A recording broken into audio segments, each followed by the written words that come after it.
Hollywood, California, Monday, December 14th.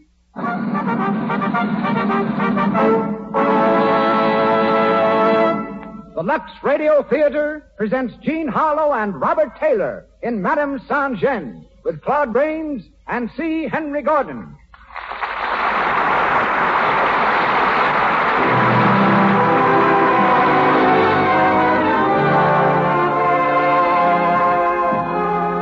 Lux presents Hollywood. Our stars, Jean Harlow, Robert Taylor, Claude Rains, and C. Henry Gordon.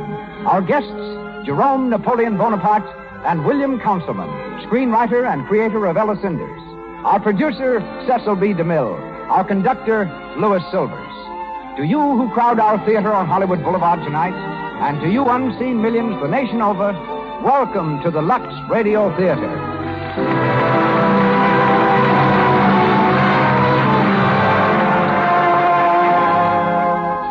Now for a do and a don't. Use all the cosmetic and rouge you wish, but don't run the risk of getting cosmetic skin with its tiny blemishes, enlarging pores, and dull complexion. Protect your skin the way 9 out of 10 screen stars do with Lux Toilet Soap, whose active lather cleanses the pores thoroughly and leaves your skin healthily clean, smooth, and lovely. I now turn you over to the producer of the Lux Radio Theater. Ladies and gentlemen, Mr. Cecil B. DeMille.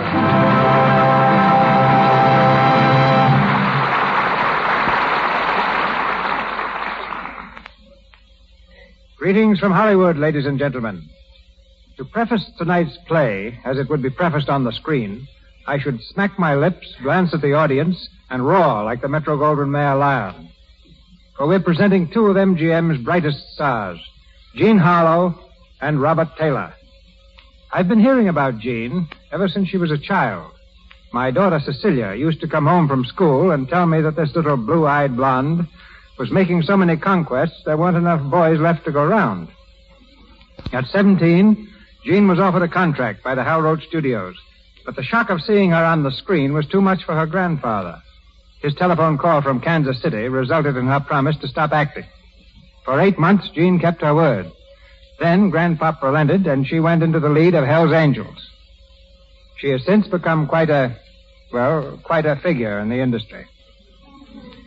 Of Robert Taylor's storybook rise, I told you a few weeks ago when he appeared here in Saturday's Children. Like Lord Byron, he awoke one day to find himself famous. He's just completed his role opposite Greta Garbo in Camille. Tonight, he becomes Count de Neipperg, and Miss Harlow, Madame Saint-Jean, the French words for Mrs. Devil-May-Care. Claude Rains, who started his stage career as a callboy, carpenter, property man, and manager at His Majesty's Theatre, London, will be Napoleon, a character he recently portrayed in Hearts Divided. Starred in The Invisible Man, the first picture he made in Hollywood, Mr. Rains is the only actor who ever appeared in a film without being seen in it.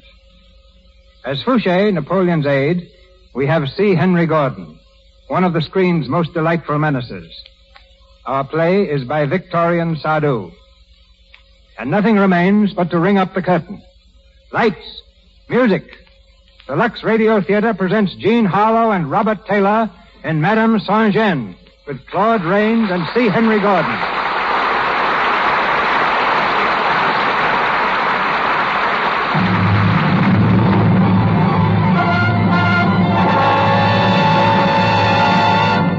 August 10th, 1792. France is rocked by revolution.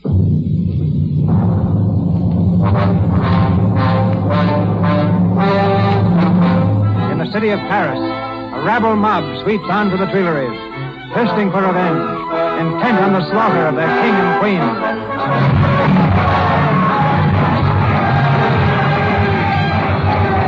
Ragged, bearded patriots, eyes hot with the lust of battle, swarm madly in the Rue Saint-Nicaise, their pikes raised high in the air, their voices lifted in a hoarse hymn of hate.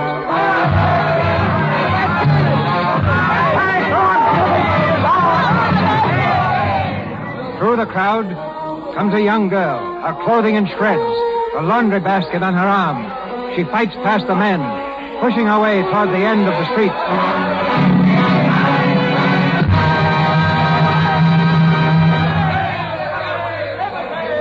Let me through. Get out of my way. Out of my way, do you hear? are you going? None of your business. Come back here. Let me alone. You want to be pushed full of holes? I'm going to the Ruder shop, and you're not going to stop me. There's fighting down there. You'll get your skull cracked. Well, it's my skull. What have you got in that basket? Food? No, it's not food. It's laundry. There's a nobleman who lives there, and I hear he's going to skip. Well, he owes me for 3 weeks' wash counting this one, and he's not going to skip without paying. A revolution going on, and all she thinks about is a laundry business. Oh, shut your mouth. I know her. Her name is Madame Saint-Jean. Madame Devil May Care, huh? Well, Madame Devil May Care, you're a brave little girl. And patriotic, too. Come here and give me a kiss. Take your dirty hands off me. What? No kiss for an honest patriot? You may be a patriot, but you smell of garlic. Sergeant Lefebvre is my man, and if I tell him what you've done, he'll bash your nose. You tell Sergeant Lefebvre we wouldn't let you cross the Ruder shot. And if he values your pretty neck, he'll give us a reward. Go on now. Back to your laundry. Let me go. Go on. Stop it. I'll tell Lefebvre. He'll fix it. Stop it.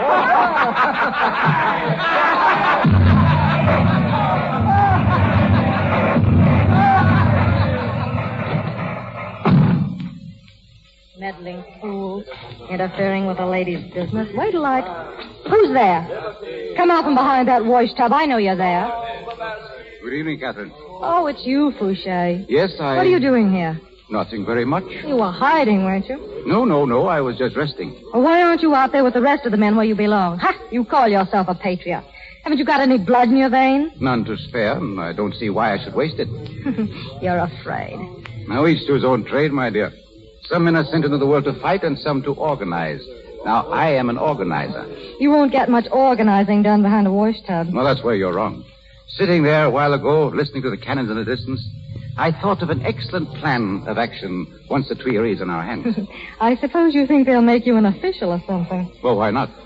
I should make a very good minister. Well, it won't be Minister of War. Oh, even that. When the war is over. You've got about as much chance of being a minister as I have of being a duchess. I can scarcely imagine you in that character, my dear. Neither can I. Hey, pour some water in that tub, will you? Yes, certainly. Well, besides, they're going to do away with duchesses.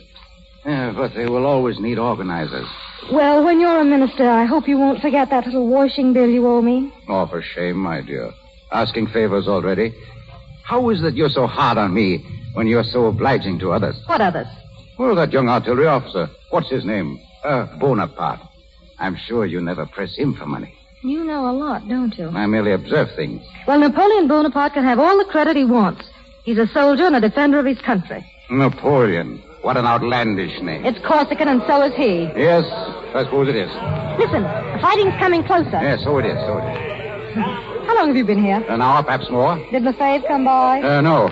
Well, he might be with that mob, but you better get out. Well, I can't leave now. All right, then. Stay if you don't mind having your neck twisted. What? Oh, he's very jealous, my Lefebvre. Oh, not of me. He's crazy enough to be. Of course, if you want to stay, it's up to you. Well, I believe I'd have time to get to my rooms. Good night, Catherine.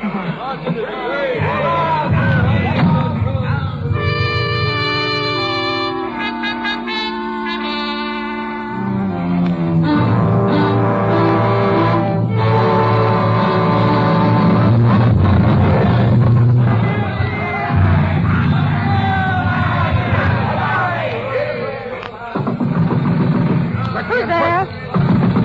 Let me in. What are you... Put down that bar. Put it down. What? Put down that bar. Thank you. What do you mean by pushing in here as if you own the place? I'm sorry, but I've been wounded. I had to get out of the streets. What's your name? Doesn't matter. Well, it does to me. You're not a Frenchman, are you? No, Austrian. For Austrian? the love of heaven, don't scream. I'll scream if I want to. Where did you come from? The Tuileries. I escaped. A royalist. Yes, a royalist who has done his duty defending the Queen. Am I supposed to help you for that? The Queen is Austrian, too. She's my countrywoman. If they find you here, they'll rip you to pieces. Here or anywhere else. I'm throwing myself on your mercy. All right. Now, what's your name? Count de Nyperg. The Count de Nyperg. Yes. Why do you stare at me? I haven't seen many noblemen up close. We're no different from anyone else. Oh, I guess you're not.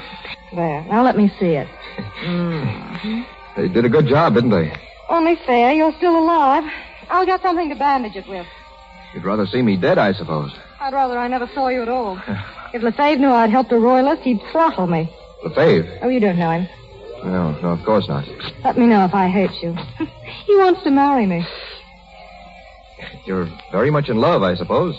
He is. Hold your arm up and keep it there. You haven't told me your name yet. My name? Well, I'd like to know to whom I'm indebted for all this. Well, my name's Catherine, but they call me Madame Saint-Jean. Oh, yes. Devil may care. Mm-hmm. Well, it suits you. Yes? What makes you think so? You'd never be doing this for me if you weren't devil may care. Harboring a royalist is a capital offense among patriots, isn't it? You mean they'd kill me?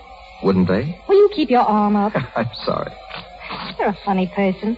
You force your way in here whether I like it or not, and then you worry about what might happen to me if they catch you. Well, I'm not going to stay. I wasn't thinking much about anything when I broke in here. I'm sorry. It's all right. If you've finished with my arm, I'll leave now. I know. Stay where you are. I'll get you some other clothes. They'd spot you in a minute with that fancy brocaded coat. Just as you spotted me? I knew you weren't French. But I guess somehow I knew you weren't like the rest of the mob. You're a gentleman. You talk like a royalist sympathizer. Well, I'm not. But that doesn't mean I can't sympathize with one of you. Thank you. Well, we'd all have been nobles if we could have been. Even though right now I'm glad I'm not. You should be. Well, I guess you can go now, Count de Mypeg. I don't know how I can thank you for this. Don't try. And if I get out safely, and if there's anything I can ever do for you, you'll let me know, won't you? I guess I won't need much help. I don't believe you will. Who's that? Oh, Carter. It's Lefebvre. Quick, get into the bedroom. Yes, but... Don't stop to talk. Go in there. Oh, open the door. Now, don't come out until I tell you. You understand? Yes, very well. Open up, Carter. It's Lefebvre. I'm coming. Don't be in such a rush. Well, it's about time. Oh, come on in. Where the devil were you, up in the garret? I don't open doors at night until I find out who's there. Oh. A good rule. Well, don't we get a kiss? If you want. If you want. There's a nice greeting for a victorious patriot. Victoria? They've taken the Tuileries by storm. Listen to them. It's a night to be remembered, girl. The king and queen. The temple under lock and key. They won't be for long if that mob has anything to say about it. Bring me some wine, and we'll drink a toast to Madame Guillotine. Hey, Catherine. Yes? What's the matter with you? Why are you so quiet? Did you say you wanted wine? Come here. You're in a funny mood tonight. I came here expecting to be greeted with open arms. You expected too much. I'll get the glasses. I can wait. What are you looking at? Nothing. Someone came here tonight? Yes. Who? Your friend Fouché. You're not jealous, are you? Anybody else? No. Sure? Of course I'm sure. Why do you ask? No reason. Except that I can't imagine Fouché wearing a brocaded coat. It's hardly Fouché's style, is it? Put down that coat and get out of here. I'll have a look around first. Get away from that door. Oh, so that's where he is. Thank you. Get away or I'll burn you with this iron. Put it down. I mean it. Yes, you do, don't you? Now I understand why you've been putting me off for so long. Oh, don't be a fool. I won't be any longer. I'm going into that room. You go in there when you're my husband and not before. And if you ever want to be my husband, you better get out of here. What do you mean? Oh, I'm sick of your jealous fits. Sick of your raving every time I happen to look at another man. There's nothing wrong here tonight, not a thing. And why not let me see for myself? Because you've got to learn to trust me. And you've got to learn now. I warn you, if you open that door half an inch, I'll never see you again. And if I don't open the door? I've already told you. All right, I'll get out. But don't forget, we're going to be married. Soon.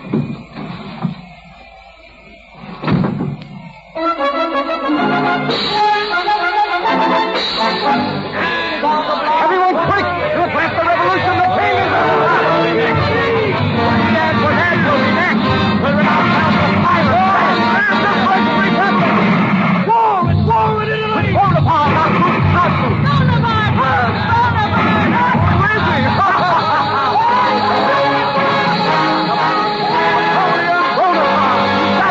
First in Italy, then in Egypt, now the Austrians in Marengo. I tell you, Bonaparte can't lose! He'll be emperor next!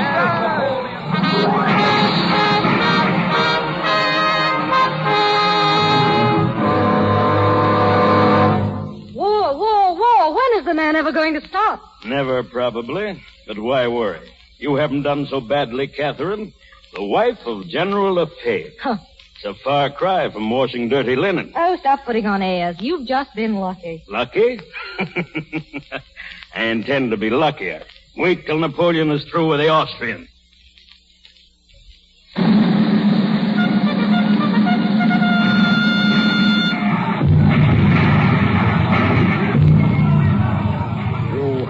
of the wounded, Sergeant? And the dead, monsieur. Austerlitz will be a costly victory. Any officers killed? 12, monsieur. One of them, a general. Who is it? General Lefebvre, monsieur. He died at the hospital tent an hour ago.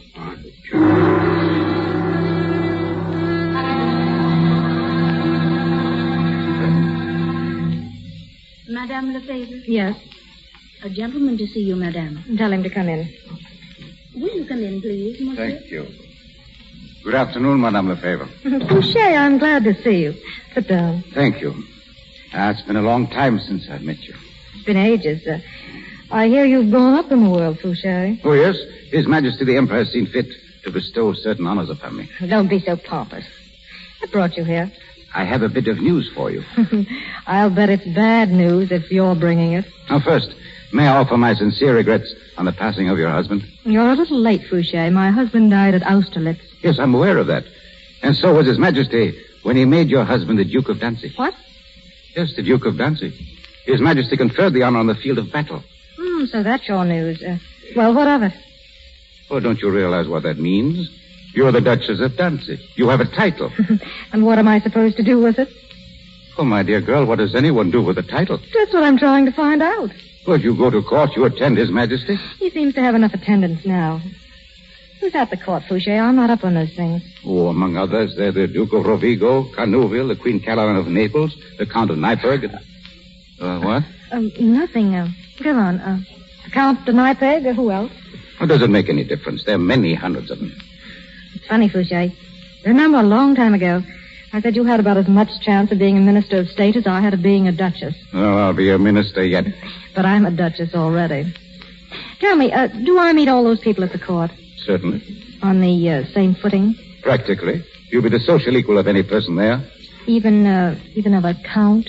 What count? Oh, any count. Well, I should say, yes. All right, then I'll go. It might be fun after all.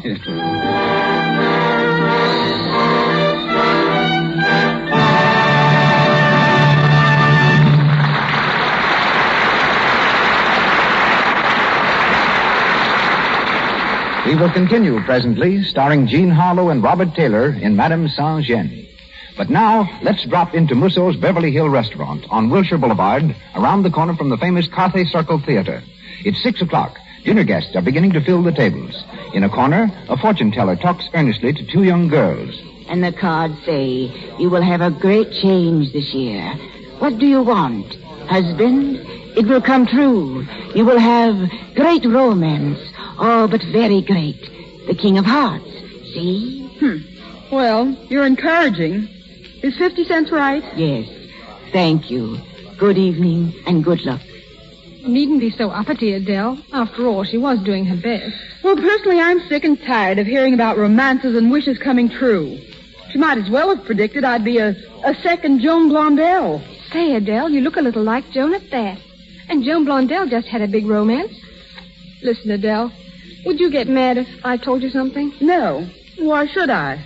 Listen, I'm no fortune teller, and I'm not trying to say you'd be a second Blondell. But doesn't it make sense to you if... Well, darn it, Adele, why don't you do something about your complexion? It's in the cards that if you have a lovely complexion, you're bound to win. So don't take chances with cosmetic skin, dullness, tiny blemishes, enlarging pores. Joan Blondell never takes such chances. This beautiful star is a Lux toilet soap user. She knows the active lather of Lux toilet soap guards against cosmetic skin because it removes dust, dirt, stale rouge, and powder thoroughly, so they can't choke the pores.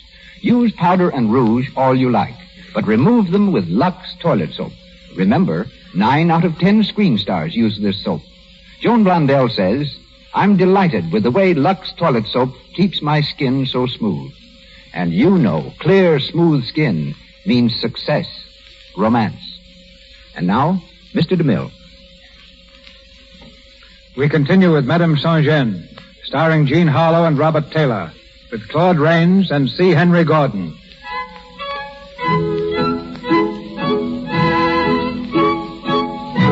Another year has passed. For Madame Saint-Jean, now the Duchess of Danzig, life at the court has been half enjoyment, half boredom. Weary of its petty snobbery, she has made up for it by a more than friendly interest in the Count de Neipperg. She is still the same person, however, unassuming and charmingly direct. Perhaps a bit too direct for the ladies of the court. As she enters the glittering ballroom at the palace, Napoleon's two sisters, Caroline and Eliza, are especially malicious. There she is now, coming in the door, Your Highness. What a horrible dress. Fantastic. She seems, as usual, to be having a little difficulty with the train. Almost as much as she has with her speech. Have you ever heard some of the expressions she uses? Yes. The men seem to enjoy it. Look at them, flocking to her. I don't see the Count de Neipperg. Isn't he usually dancing attendance upon her? My dear, don't be absurd.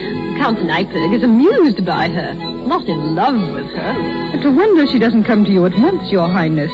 She must know tonight's ball is in your honor. I expect little courtesy from a washerwoman. I'd like to tell her that sometime to her face. She's coming over. I'm honored. Your Highness?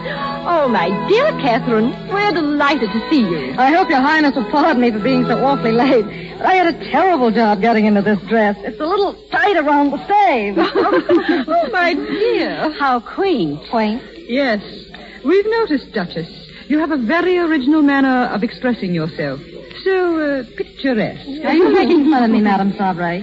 If you are, you can save yourself the trouble. That's the way I have always spoken, and it's the way I always will speak. Really? If you'll forgive my saying so, your expressions seem to have been borrowed from the lower classes. Not borrowed, brought. I'm from the lower classes myself. I shouldn't boast of it, my dear. I'm not. But I'm not ashamed of it either. Just what were you before you became a duchess, Catherine? I think you know that. But I don't mind telling you again. I was a washerwoman. Really? I should think you'd rather keep that quiet, my dear. Your Highness, there aren't any stupid trades. Only stupid people. You forget yourself. I had a trade, and I'm proud of that. And let me tell you, I'm in good company here. Monsieur Dupré used to sell oil. Bessier was a wig maker, Brune a printer. And your own husband, Your Highness, who is now the King of Naples, was once a servant in his father's wine shop. Be quiet. And some people here who now call him Your Majesty used to shout at him, "Hey, waiter, bring me some soup." Oh, I think you have said enough. The Emperor shall hear of this. I'm sure he will. Good evening, Your Highness.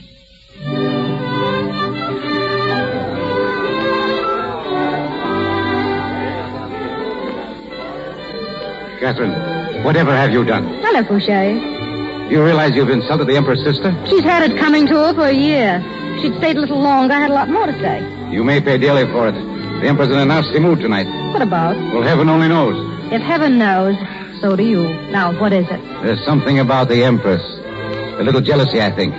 Is that all? He'll get over it. You take other people's love affairs very lightly, my dear. Well, I happen to know something about jealousy. I married Lefebvre. Yes, of course.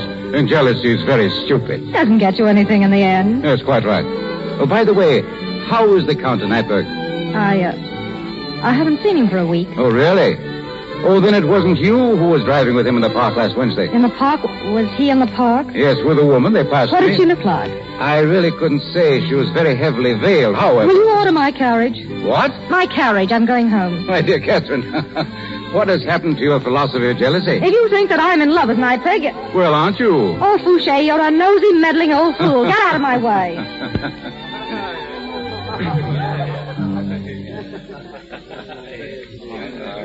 His Majesty the Emperor. Good evening, Your Majesty. Good evening, Your Majesty. Good evening, sire. Good evening. Did you receive my message, Fouché? No, sire. I asked you to report to the West Wing as soon as you arrived. I'm sorry, Your Majesty, but... Never mind. Go there and wait for me. There's something I want to speak to you about. Go now. Yes, Your Majesty. At once.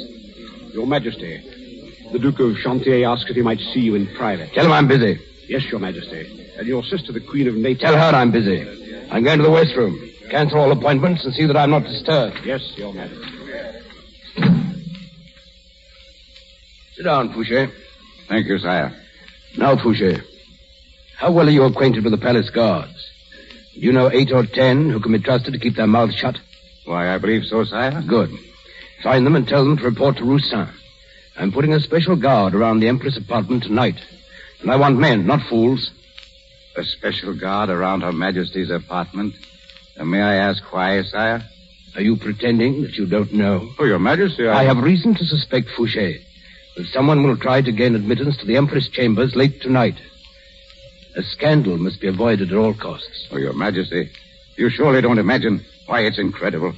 You must be mistaken, sire. You're paid to follow orders, Fouché, not to question them. Very good, Your Majesty.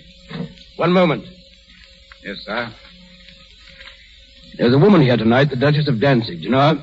Very well, Your Majesty. My sister tells me this woman has insulted her publicly. I wish to see her at once. I'm sorry, Your Majesty, but the Duchess of Danzig has already left the palace. Are you sure? I'm quite sure, Your Majesty. She asked me to order a carriage. She must be on her way by now. Well, I'll see her in the morning. Leave word that she's to be here at 10 o'clock. Yes, sir.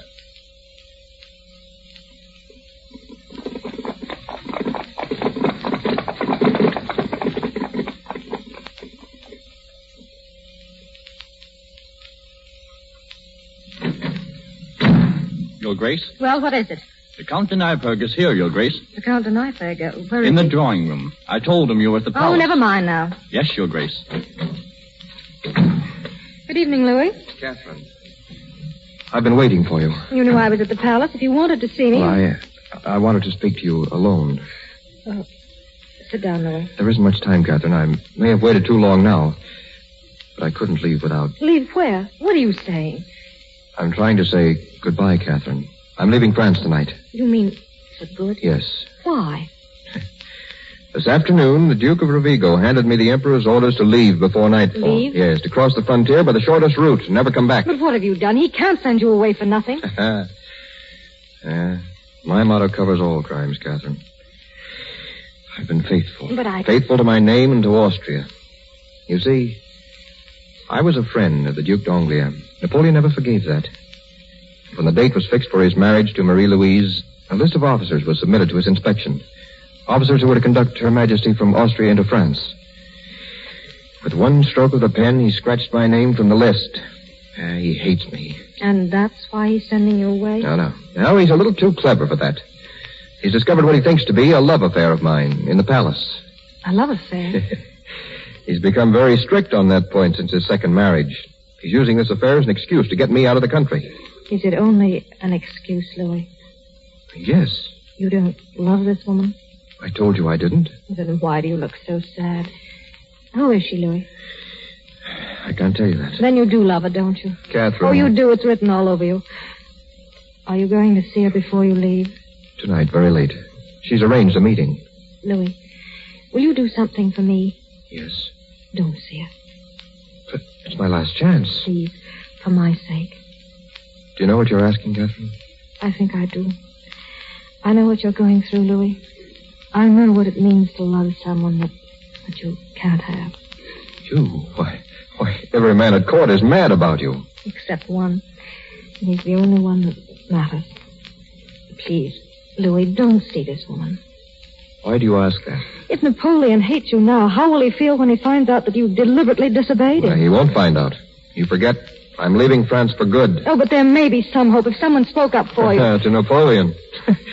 You know him when he's had his feathers ruffled. It's like speaking to a stone wall. But he can't send you away like this. He can't.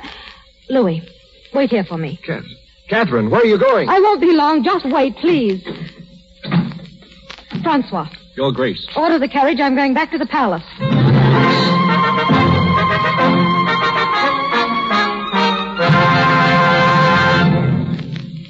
Your Majesty. Well, what is it? Don't you see I'm busy? I beg your pardon, sire. But the Duchess of Danzig is here. She insists upon seeing you at once, sire. At this hour? Well, who did you say it was? The Duchess of Danzig, sire. Oh, yes. Send her in. Yes, sire. Your Majesty. So you're the Duchess of Danzig. Yes, Your Majesty must have seen me at... I can't remember everybody. Sit down. Thank you, sire. It's strange that you should come here tonight. It's about the... Very strange. Because I was going to send for you in the morning. I suppose you know why. Yes, your sister's been carrying tales again. What's that? She told you I insulted her. She's right. You have no hesitation about admitting it, have you? No, sire. I hope you realize you've caused a scandal. I hope I have. Would do your sister a lot of good, sire, if someone took her down a peg. She forgets that she had an humble beginning, too, like a lot of us. You're very frank. Almost brutal. That's my army training, sire. You see, I've served under the flag. You? With a brandy keg on my hip, giving drinks to the wounded and the dying. Of Vivandière? Yes, sire. Where? At Lefebvre, 13th Light Infantry. Army of the Vosges? Army of the Vosges, Army of the Moselle, Army of the Rhine. You were at the Rhine? That's where I had a donkey shot out from underneath me. The general named me in the orders of the day and kissed me right in front of the whole regiment. Why have I never heard about this? You didn't ask. Neither did your sister. Oh, her. All she knows is that I was a washerwoman. Yes, I've heard about that. You've tried all trades, then? No, only 2. One too many. A vivandière? Good. But a washerwoman? When? Where? In Paris, 91 and 92. I had a lot of bad customers, though. Right here in the palace, there's a soldier who owes me 60 francs to this day. He's come up in the world, but he never paid me. I think I'll ask him for it. Oh, that would look nice, wouldn't it? I've even brought his bill with me. I thought you'd like to see it. No, thank you. Oh, just to see the name on it. I suppose you would like me to collect it for you. Oh, and here's an old letter of his asking for credit. Listen. Out of my small pay, I am again called upon. Oh, the writing's awful. Again called upon to come to the aid of my mother and sisters who are about to take refuge in Marseille. What's that? As they are obliged to flee from Corsica. Corsica? Let me see that. Look at the signature, sire. Napoleon Bonaparte. Yes, that's my bad customer. Now, let me see. Your shop. The Rue Saint-Anne? Corner of the Rue des Orties. I remember, but your name, I can't recall that. Catherine. No, the other, the nickname. Oh, Madame. Madame Saint-Jean. That's it. Well, so you were Madame Saint-Jean. Oh? Well, I was in bad straits then. I'd almost decided to become a furniture dealer. There's a lot more money in what you're doing now. Huh? Oh, yeah. Well, let's see about this bill. 40 francs for mending alone. That's rather high. It isn't high at all. You never had a whole shirt to your back. Well, we won't bargain about it. We'll say Napoleon Bonaparte owes you... 60 francs. And the interest adds up, makes it 70. Well, I'm afraid fate's against me. I haven't a sou in my pocket now. Well, I've waited this long. I'll give you another day to settle that. Yeah, we'll be waking up the whole palace. But, just a moment. You didn't come here to present this bill? No, sire. I only brought that with me to remind you that I once did you a favor. Yes? Because now I'm going to ask a favor of you. Go on. There's a man here at the court. A man you're going to punish just because you happen to dislike him. You come to plead for him? Yes, sire. I'm not in the habit of punishing a man for personal reasons. Oh, then let him stay. Don't send him back. One moment. What man is this? The Count de Neipperg. You can save your breath. Your Majesty. I said you can save your breath. But... Do you hear me? Well? Your Majesty. What is it, Roussin? Downstairs. The door to the private staircase has just been opened. You see who it was? Oh, yes, sire. Well, come on. Speak up, man. It was the Count de Neipperg. Louis, what... Quiet. Please. Did you put a guard around Her Majesty's apartment? I did, sire. Her Majesty? Now, Duchess, perhaps you understand why your friend must leave. But it's impossible. You're all wrong. Roustan, keep this woman here. Yes, sire. Listen, he's wrong. I've got to tell him. Hey, come back here. Let me go. Let me go. Here.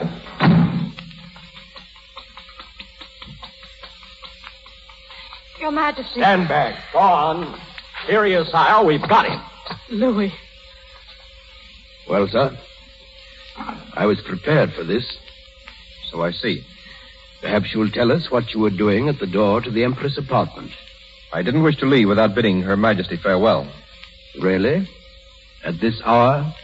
Your Majesty didn't give me the choice of the hour at which I should receive the orders of my sovereign. And what orders have you to receive from the Empress? Those which she alone has the right to dictate to me. I am neither the subject nor the valet of Your Majesty. I'm a general in the service of my country. And in that character, I owe all of my devotion to the Archduchess of Austria, the Empress Marie-Louise. And in that character, it will be my pleasure to see you stand before a firing squad. Take him away. Wait, Your Majesty, you can't do this. It's murder. Take him away.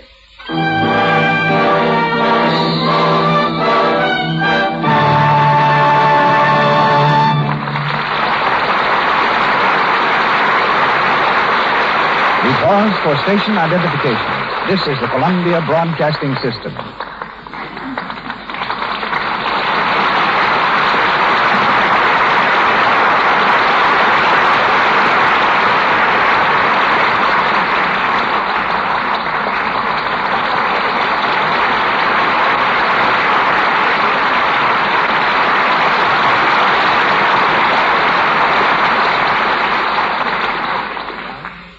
Jean Harlow as Madame Saint-Jean and Robert Taylor as the Count de Neipperg resume the events of our play in a few moments. And now, ladies and gentlemen, from the corridor of Napoleon's palace, the Chateau de Compiègne, we traverse land, sea, and time to enter the drawing room of a later Napoleon Bonaparte. It's a privilege and an honor to present the only living descendant of the Emperor of France in America. One of the great figures in the social life of New York, Palm Beach, and Newport. We switch you now to New York City, to the drawing room of a house on East 69th Street. Seated there, amid rare portraits of his illustrious ancestor, is that emperor's great-great-nephew. From Hollywood, we welcome and introduce him. From New York, he speaks to you. The pretender to the French Empire, Jerome Napoleon Bonaparte. Thank you, Mr. DeMille, and good evening. I count it a great pleasure to take part in one of the performances from your brilliant Lux Radio Theater. As I sit here, I know that if the likeness of the Emperor in this room could come to life, he would nod his approval. In his day, all the theaters were under the subsidy of his government. And whenever he returned to Paris from trans-European campaigns, he wasted no time in taking his place with his court to hear the latest plays at the Comédie Française. This famous institution had been closed during the Revolution, but Napoleon was so interested in it that he had it reopened in 1799. He reestablished it in the building which it still occupies today. Mr. DeMille introduced me as the pretender to the French Empire. I think his statement needs some explanation. Technically, I am the present pretender, as I am the direct descendant of the Emperor Napoleon's brother by his first marriage. But I have lived all my life in America. My family and my friends are here, and also there is no French Empire. There's one detail of my ancestry Mr. DeMille omitted in introducing me, and it's one that I'm very proud of. While I am descended from the Emperor of France, I also claim another honor. My mother was the former Miss Appleton of Boston and the great-granddaughter of the great American statesman Daniel Webster. It always amuses me to think that the great Napoleon has become related by other people's marriages to Daniel Webster. Our family, of course, can never enter into discussions as to whether or not the pen is mightier than the sword. As I am seated here, the microphone stands on a rosewood desk that may interest you. I have used it all my life. It was originally given to my cousin, the Empress Eugenie, by the city of Paris when her son, the Prince Imperial, was born. There's no telling how many great documents have crossed it, and its value to me personally is even greater now that a Napoleon can use it to broadcast his words to a nation. Now, in saying good night to you, may I congratulate you all on this great Lux Radio Theater. My compliments to your brilliant Madame Saint-Jean, Jean Harlow, to Mr. Taylor, and of course to Mr. Claude Rains for his very fine characterization of my great-great-uncle.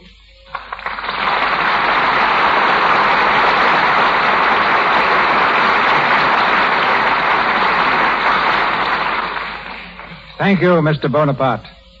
We're back in Hollywood now, where Jean Harlow and Robert Taylor star for us in Madame Saint-Jean, with Claude Rains and C. Henry Gordon.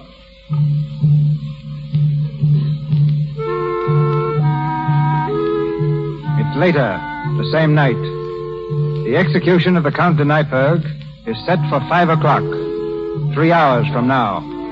In the drawing room of her house, Catherine paces the floor nervously, desperately trying to find a way to save him. She has sent for Fouché. As he enters, she moves quickly toward him. Fouché, is there any news? None. I tried to see the Emperor, but it's no use. He won't see anyone. What time is the execution? At 5 o'clock. And Neipperg, where are they holding him? At the palace. I'm afraid it's a bad job, Catherine. The Emperor's keeping the whole thing hushed up to avoid a scandal. We can't do anything through the usual channels. We've got to get Neipperg out of the country. Are you mad? What do you intend to do? Storm the palace and raise him by... I tell you it's useless. He's blundered badly this time. Of all the women in the palace to fall in love with, he picks the Empress. Does she know what's happened? No. Napoleon has forbidden anyone to see her. Then she won't know until it's over. Exactly. He's taking no chances of her interfering. We've got to do something. We've got to. Oh, why do you stand there, you stupid fool? They're going to kill him. Do you realize that? They're going to kill him. I'm sorry that you love him so much, Catherine. There's nothing I can do, or anyone else. I've got to see him. Take me to him, Fouché. I can't. You've got to. You can arrange it. Please, just a few minutes alone with him. A few minutes, Fouché. If I could only reach the Count de Rovigo. Oh, you can, please. I can't promise a thing, Catherine, but I shall do my best.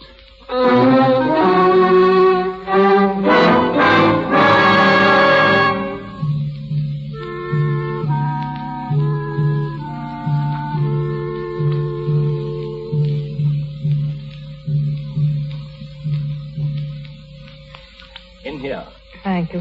You can't stay long. When I knock on the door, you must come out. I will, thank you. Who's that? It's me, Louis. Catherine. Catherine, how did you get in here? Fouché arranged it. I had to see you again. Louis, why did you do it? Why didn't you wait? You promised. Would it have done any good? I came here tonight to see the Emperor, to ask him to let you stay. You came here without knowing the facts, Catherine. Did you try to send word to the Empress? No, there's no one I can trust. A letter would be intercepted. The Austrian ambassador? No, there isn't time. It's no use, Catherine.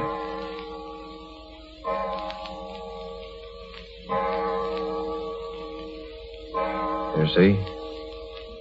Well, shall we talk about something else? What else is there? If time is so precious. Time is nothing now. There's so little of it left. This time even you can't save me. This time? Well, you haven't forgotten that you saved me once. Oh. I've thought of that night often. I always meant to ask you, how did you get rid of Lefebvre? Doesn't matter now. I went back there once after the revolution. Back to the shop? Mm-hmm. Why, Louis? I wanted to thank you. Oh. And they told me you had married Lefebvre. Never thought I'd see you again. Then that night, the night you were first presented at court, the Duchess of Danzig. You saw through me quick enough. Well, I recognized you, if that's what you mean. But you knew that I wasn't really a duchess. But you were. You are, Catherine. No. I'm all dressed up now, and the servants call me Your Grace. Way down underneath, I'm the same as I always was. I can't be like the rest of them. I've tried, but I can't. You're 1,000 times better. Louis, maybe if I'd been born a lady, a real lady... What, Catherine? Nothing. Why do we sit here and talk when... Catherine, are you crying? I guess I am. I never cried before that I can remember. Oh, now look up here. You mustn't do that. I'm sorry. That's a fine thing for a vivandière. Louis, you're not afraid? Afraid to die? No, why should I be? You love her that much? As any soldier loves his queen. What are you saying?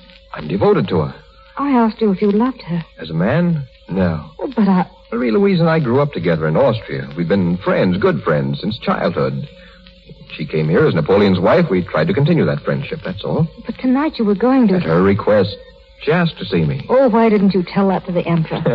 Have him laugh in my face. But he thinks that... He thinks whatever he chooses to think. Then you don't love her. You don't love her. Mr. Guard. You'll have to go now. Louis. Your Grace. Oh, one moment, please. I'm sorry, Your Grace. Goodbye, Catherine. Goodbye, Louis. This way, Your Grace. Wait. I want you to take me to the Emperor. Your Grace, that's... Take me to him. He won't see you. He won't see anyone, Your Grace. Take me to him. If you don't, I swear I'll wake the whole palace. I want to see the Emperor.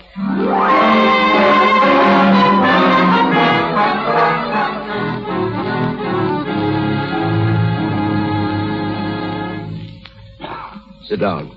Thank you, sire. Now that you blackmailed your way in here, I suppose you've come to plead for your friend again. I've come to straighten things out, sire. Indeed? Your Majesty, the Count de Neipperg is not in love with the Empress. Really? And just how did you reach that conclusion? He's her friend and perhaps her advisor. She'd need one in this place.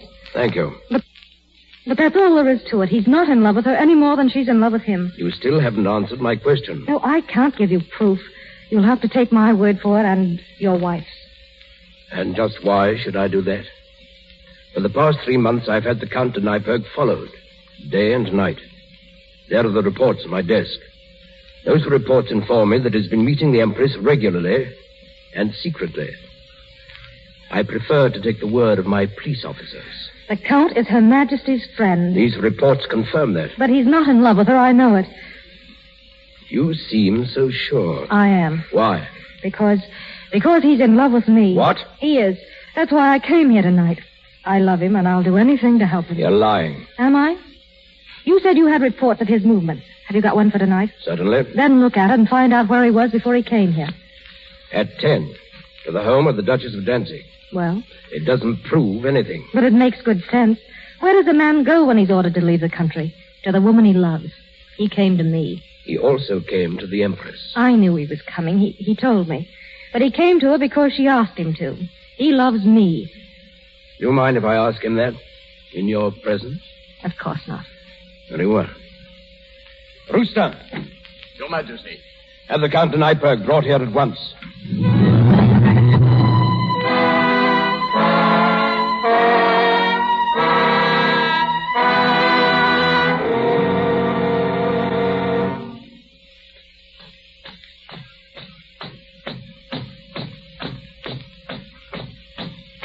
Halt! Open that door.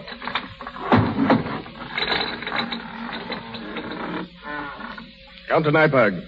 Yes, what is it? Will you come out here, please? Aren't you a little early, Captain? The clock struck 4:30 just a moment ago. I have orders to take you. Very well. You don't mind if I finish a letter, I hope. You'll have time for that later. I'm afraid not. Will you come, please? The Emperor wants to see you. The Emperor? What for? I'm not here to answer questions. I was told to bring you to his study. Fall in, please. Certainly. Ouch!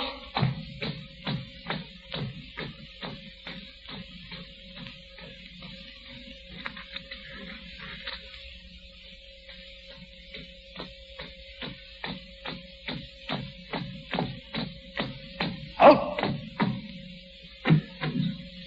Your Majesty. Bring him in, Rooster. In here, please.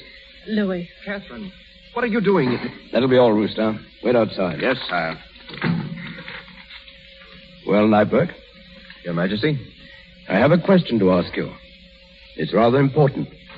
So I want you to think carefully before answering. Your Majesty, may I ask? Thank you. I'll ask it myself. Nyberg, if you'll pardon a purely personal question, are you in love? Your Majesty? Are you? I have been for a long time. I hardly knew it myself, but I'm sure of it now. Good. Now, this is the important point. Would you mind telling me with whom? Must I answer that? I insist. Very well. Since I'm to die in an hour, it can't do much harm. Who is she? Well? Your Majesty doesn't know her. Louis. I don't know her, eh? No, Your Majesty. Her name is Madame Saint-Jean. Saint-Jean? Lord. Here, catch her quick. Catherine, what's wrong? She's fainted.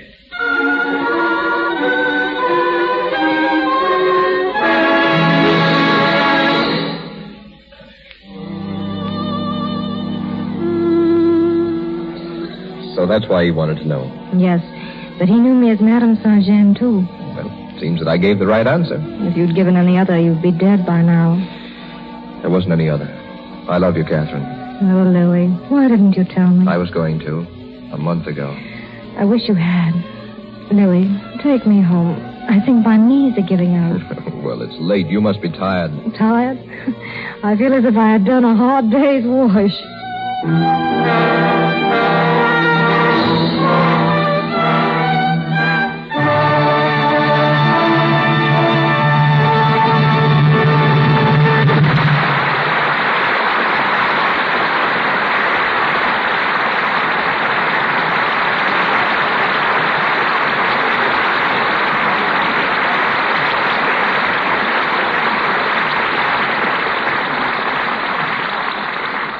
The play is through, but not the players.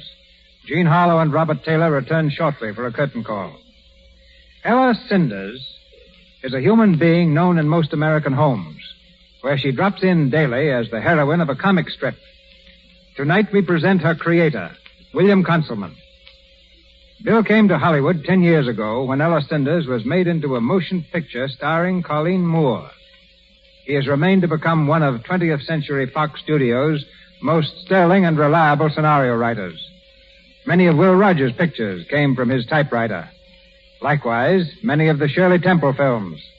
His latest hit, written in collaboration, is Pigskin Parade. And he is now writing the story for Irving Berlin's new musical, On the Avenue. Ladies and gentlemen, Mr. William Conselman.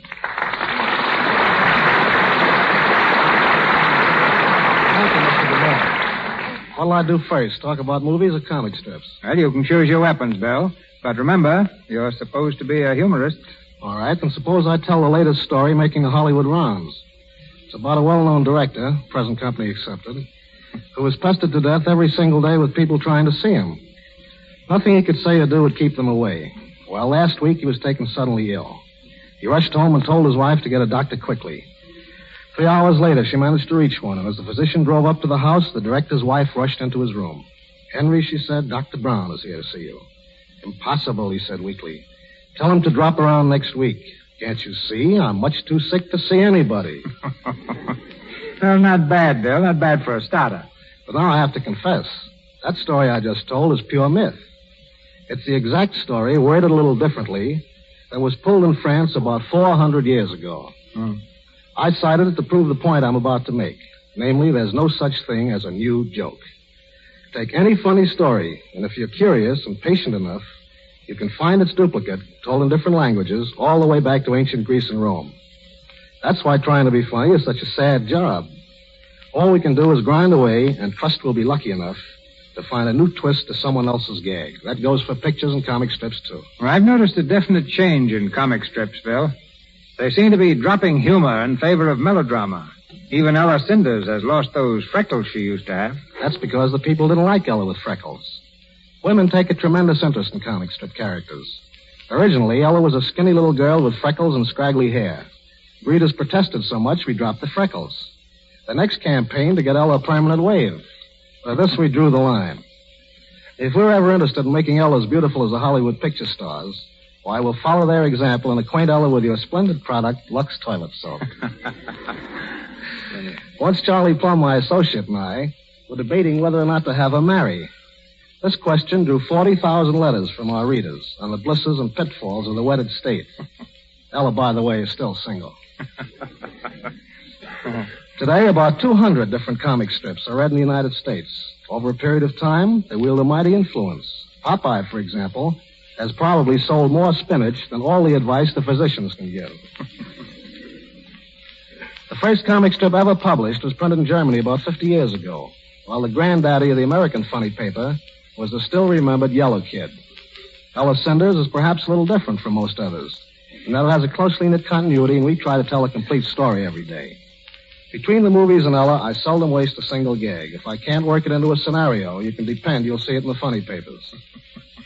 But whether it's a motion picture, a comic strip, or a radio program, we're all working for the same common end, to please as many people of as many different types as possible. It's been very nice being here, Mr. DeMille, and meeting you and Robert Taylor again. I can't help but feel a little proud of Bob's success. When I was writing the script of Handy Andy for Will Rogers, we decided to look outside our own studio for the masculine love interest. We borrowed Bob from MGM, and Handy Andy was the first picture he ever played in. Thank you and good night. Good night, Bill. Good night.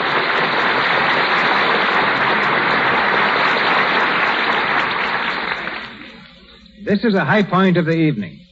The moment when we present tonight's stars. Not as characters in a play, but as two of Hollywood's supreme favorites. Jean Harlow and Robert Taylor. Thank you, Mr. DeMille. I'm glad you said nothing about glamour in your introduction. If you had, I'm afraid I would have screamed. Why don't you, glamour Oh, girl? Taylor! You scream almost as well as you scream. Pretty poor pun, Mr. DeMille. Well, then may I have your autograph? Bob is the one who does that. Just last week he visited his alma mater, the Pomona College. The co-eds almost tore him to pieces trying to get him to sign things. Yeah. One girl couldn't find anything for me to sign except for examination paper. I was a little disappointed when I saw it was marked D in economics. However, you've been in Hollywood nearly 25 years, Mr. DeMille. What is it that turns nice, peaceful people into autograph hunters? I've asked them that, Bob. The most sensible answer I ever received was from a young lady who said, I don't care about your autograph, Mr. DeMille. I just wanted to see what you look like. Well, Hollywood is unique for a number of things besides autograph hunters. Out here, you can take life a lot easier. There's just as much hard work done in Hollywood as any other town. Now, you drop into any place like the Brown Derby, you find half the girls in faultless evening dress and half in slacks and sweaters, but nobody feels ill at ease. If you're invited to someone's home for a 7 o'clock dinner, you arrive at 9 and you find you're early. But the only thing that really puts on a show in Hollywood is a hamburger sandwich, and they're served with pecans and walnuts and... Oh, well, this is a town that is also constantly bubbling over with new ideas. Hundreds of them come and go every week. But as far as keeping a lovely complexion is concerned, the actresses, including myself, have just one idea, and that's to use Lux toilet soap. Oh, and yes, Hollywood is probably the only town where a kiss is measured in feet. 5 feet of film for a peck and 85 feet for the real thing. Now, the strangest kiss I've seen in pictures was that film the other day at Paramount. Marsha Hunt and Leif Erikson playing in College Holiday were the participants.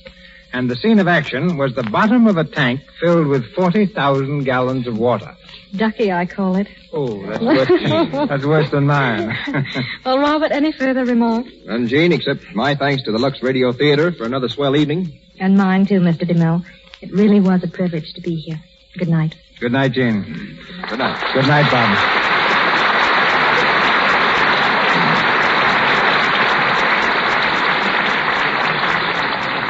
Thank you, Miss Harlow, and thank you, Robert Taylor. Ladies and gentlemen, this is your announcer, Melville Ruick. Before Mr. DeMille tells us of next week's program, may I say that our stars tonight came to us through courtesy of Metro-Goldwyn-Mayer Studios. Miss Harlow will next be seen with Wallace Beery and Spencer Tracy in The Foundry. Mr. Taylor in Camille with Greta Garbo. Mr. Raines appeared through courtesy of Warner Brothers Pictures. His next picture is Stolen Holiday with Kay Francis, while C. Henry Gordon is currently seen in the charge of the Light Brigade. Mr. DeMille is from Paramount, and Mr. Silvers, 20th Century Fox, where he was in charge of music for the new film Banjo on My Knee. Our cast tonight included Lou Merrill as Lefebvre, William Royal as the General and Constant, Corinne Ross as Madame Savary, Sarah Selby as Eliza, Phyllis Coughlin as Carolyn, Gretchen Thomas as Marie, Frank Nelson as Rustan, Ken Chevelle as a footman, David Kerman as a guard, James Eagles as a sergeant, Ross Forrester as a patriot, Charles Emerson as citizen, and George Finney as Citizen Dupre. And now, Mr. DeMille. Two of Hollywood's most glittering personalities, teamed first in Warner Brothers Pictures and more recently in Matrimony, are teamed again in the Lux Radio Theater next Monday night. They are Dick Powell and Joan Blondell. And they'll star for us in a sparkling musical comedy, the radio version of Warner Brothers' picture Gold Diggers.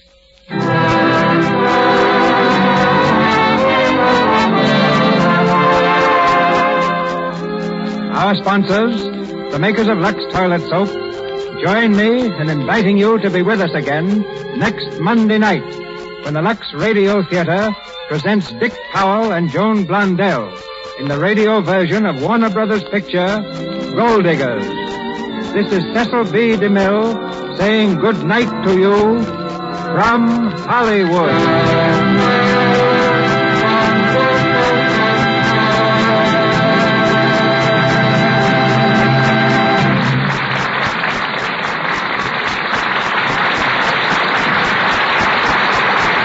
This is the Columbia Broadcasting System.